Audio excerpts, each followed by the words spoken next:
better start with you, really, because we're underway in the House of Lords. I've heard a few, what you might call predictable statements from some of the many lords in there. What's actually happening? Well, you know what? I wish I had a juicier update for everyone because at the moment, all that's happened is several hours of them debating this Rwanda bill in very much the same way that we saw in the House of Commons, except here there seems to be two very clear messages. It seems to be the Lib Dems, for example, there's 80 Lib Dem peers in the House of Lords, which is made up of 750-ish lords.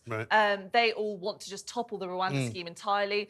But we're really kind of seeing that it seems like most peers are just not happy with the way that the Rwanda bill is at the moment. So we're getting some indication that probably maybe, obviously, we don't know what will happen later. Or I mean, it could happen during the show, but I'm told, I mean, this is the second reading of the bill, isn't it? So they have to finish it tonight, or could it go on until another day? I mean, what? It could be delayed, annoyingly for everyone, because I'm sure everyone's really fed up of hearing about it. We really wants a bit of a... We really are, because, I mean, the trouble with this bill is that in the end, no matter what happens, if it even passes, I don't think it's really going to make any difference, is it?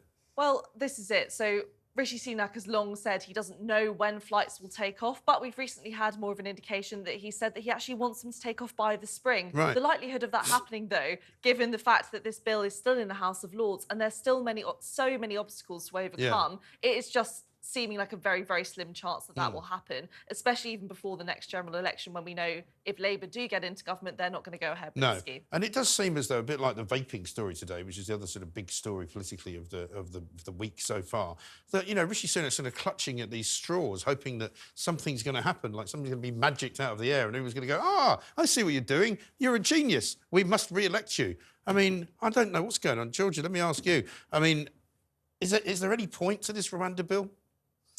I think, in terms of point, I mean, the idea is that the public are very unhappy about immigration, because for several subsequent elections for basically the past 2 decades, the public have voted to reduce immigration. People feel that it's out of control. However, the Rwanda bill, as Alicia's obviously been discussing, it's not an adequate solution to illegal immigration.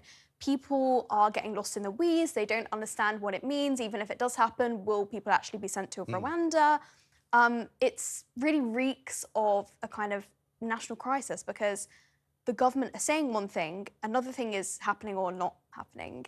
And I think the reality is it will sort of languish in the Lords. I don't think this is something that's actually going to happen. And even if it did, I think it's very debatable as to whether it will be the correct solution. I mean, you do wonder, don't you? I wonder, Stephen, if you have a view on this, whether they're hoping that Rishi Sunak's just hoping he just gets stuck in the Lords and never comes back. That way you can go, well, it's all their fault. That's why I couldn't stop the boats. It's all down to them. Well, one would hope that Rishi Sunak isn't so cynical, but... you would like to hope that, wouldn't you? You would like to think so, but this is, as Georgia says, a really serious issue. It's a national crisis facing the country. We've seen over 100,000 people come to Britain illegally since 2018. Back in that year, just 300 people crossed the Channel in small boats, and by 2022, it was about 45,000. So this is a huge number of people. We're investing massive amounts of money in the hotels just to put them up and everything. So it seems like there's a real urgency around this issue. And now it's just stuck in the House of Commons, going back and forth between the House of Lords and the House of Commons. And we're going to be waiting perhaps weeks, months before this bill's even passed. Well, exactly. 350 more people arrived, I think, on Sunday, because it was quite a pleasant day down on the south coast. And there's also reports today from the Mirror, Alicia, prison officers being deployed to train contractors on how to force asylum seekers onto deportation planes. I mean, you can see that going well, can't you? Without their consent. I mean, can you imagine? Yeah, I mean, I don't exactly know how they plan to go about that, and I probably don't even want to know either. But I think the more interesting thing about that is the fact that they're planning on that. They've looked so far ahead that they still really think that that's going to be a feasible situation. When I think most of the public are looking at it, thinking, I don't even think we're going to get the migrants towards the landing strip of the plane, let alone on the plane. So I think lots of people will look at that and just think, hold your horses. There are so many other things you need to do before you even get to that point. Maybe that's not the priority. I mean, this is like American style, isn't it? I mean, the only way they can make this work is if they put them on in orange jumpsuits and chain them to each other and just march them onto one of those Hercules transport jets. Maybe that would work. Well, also, when that initial Rwanda flight didn't take off, so that initial flight that was in 2022 with just 7 migrants on it, the reason it didn't take off wasn't because the migrants were refusing to get on the plane. Right. It was because the ECHR gave a last-minute ruling and said that it was unlawful. It wasn't because the migrants were, you know, kicking and throwing punches and saying they weren't going to get on the plane. So I think lots of people will just be a bit confused about where the priorities lie here for the government. I mean, that is the problem, because I've been looking as well in the last week or so at a lot of the venues or the places they want to move them to out of hotels. There's one in Bexhill, there's one in Essex, there's one, you know, up in the Midlands, Northamptonshire, where they're trying to say they're going to use these barracks, which are not ready for people to go into, but they can't move them there until the places are ready, and they haven't got permission yet from the various local, you know, authorities and local communities that they're happy for them to be moved.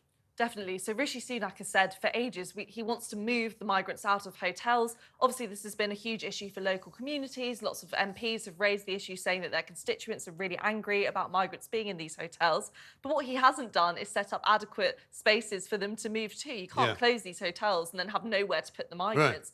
And putting them in barracks really is just the same of the same issue, pretty much. It's not going to change anything. People just want a suitable solution, and that probably isn't it.